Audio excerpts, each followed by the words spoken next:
Hey guys, it's good to see you again. I miss you all. I know we say that every time, but we do miss you guys and hope that you're doing okay at home, enjoying your summer. Today we're going to continue our lessons about David.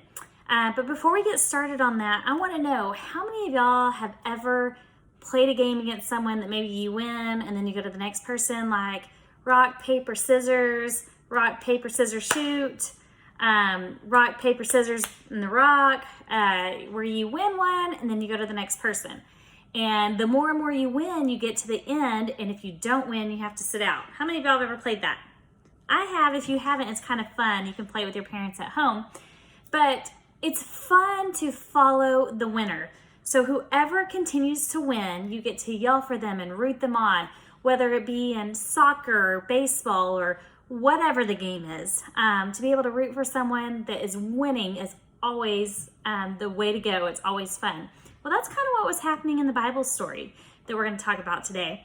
Do y'all remember David? David and Goliath? Yes, he's the one that beat Goliath, and he won against Goliath. But guess what? That is not the only battle he won. And so David was gaining lots of popularity. People really liked David. And you know what? King Saul was kind of getting a little bit jealous. So where we're picking up today, King Saul is hunting for David, wanting to do him some harm. He did not like that everyone liked David. And so I'm going to start by reading the story to you guys. So if y'all will follow along with me, and then we'll have a few questions afterwards. So David was hiding in the wilderness. He had served King Saul and had won many battles like we talked about. So Saul was jealous of David and he wanted to kill him. Saul took 3,000 men, that's a lot, and they went looking for David.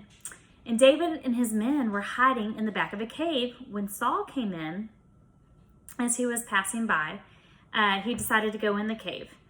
David's men saw Saul and said, "Look, God has handed your enemy over to you. This is the day.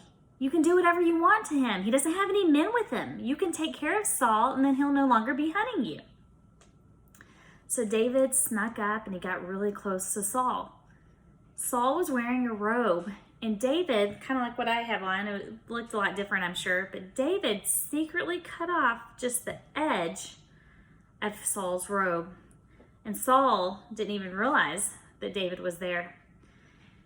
David felt bothered by what he had done, and he told his men, "I won't fight the king. God chose him to be king." So David did not let his men fight Saul either. Then Saul left the cave and he went on his way, and he never knew David was even in the cave. So then David left the cave and he actually followed Saul, and then he called out to him, "My lord the king." Saul turned around and he saw it was David. David then knelt before Saul and he said, "Why do you believe people who say I'm trying to hurt you?" David asked Saul. "See, God handed you over to me today in the cave. I had a chance to kill you, but I showed you mercy." David showed Saul the corner of his robe that he had cut off, and he showed it to him so he would know that he was close, he had the chance to kill him, and he chose not to take it. "I have done nothing against you," David said. "God might punish you, but I will never harm you. Let God decide who is right and who is wrong, and may he protect me from you." When Saul heard David's words, he cried, "You are more righteous than I, because you have done what is good to me, even though that I have done what is evil to you. Most people would kill an enemy, but you have let me go. May God reward you for your kindness." Saul realized God was with David, and he knew David would be the king of Israel. "Promise me you won't kill my family," Saul said. So David promised. And then he sent Saul home, and David and his men returned to their hiding place. So isn't that kind of a cool story that David had the opportunity to take his enemy out and he chose not to do so? How many of us could say that if we had someone that's really getting on our nerves or doing something we really don't like or has been mean to us, if we had the chance to get back at them, would not get back at them? That's kind of hard sometimes, right?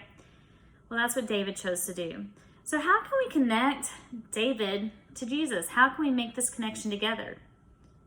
Well, David showed mercy to Saul, his enemy, because he trusted God's plan. And Jesus showed the same kind of mercy for his enemies. He chose to die on the cross so that we could experience God's mercy and live forever as part of God's family. So in the same way David showed Saul mercy, Jesus showed all of his enemies and all of creation his mercy by dying on the cross for us so that we could be with God one day. So I want to ask you a couple of questions. Let me scroll down on my computer so I can find them. Hold on. We're getting there. All right. So why do y'all think David showed mercy to Saul? Anyone ever thought about that? Why do you think he actually showed mercy? I think David realized that God had originally chosen Saul. And, it's not our place to punish people. It's God's place. It's our place to love people, to show them Christ every day, and not to get back at them, not to try to get revenge, not try to say mean things to them or to other people, but to show them mercy and to show them God's love. So how do we know God is merciful? Because God always shows his mercy to people. He loves us no matter what. He loves us in the wrong times. He loves us in the bad times and the good times. Of course, he wants us to do what's good and what's right, but no matter what, he loves us. So when we're mean to mom and dad and don't obey them, or maybe we talk mean to brother or sister, or hit them, or talk bad about someone, God still loves us. He wants us to repent, but he knows we're sinners and he loves us no matter what. And that's why he sent his son Jesus to die on the cross, because he loves sinners like us. And because Jesus was willing to do that, we have that opportunity to live with God one day. So the last question is, I know it's kind of hard right now to show this outside your family because we're not around a whole lot of people, but what are some ways that you can show mercy to someone, whether it's in your family or outside of your family? Think about that for a second. What are some ways you can show mercy to others?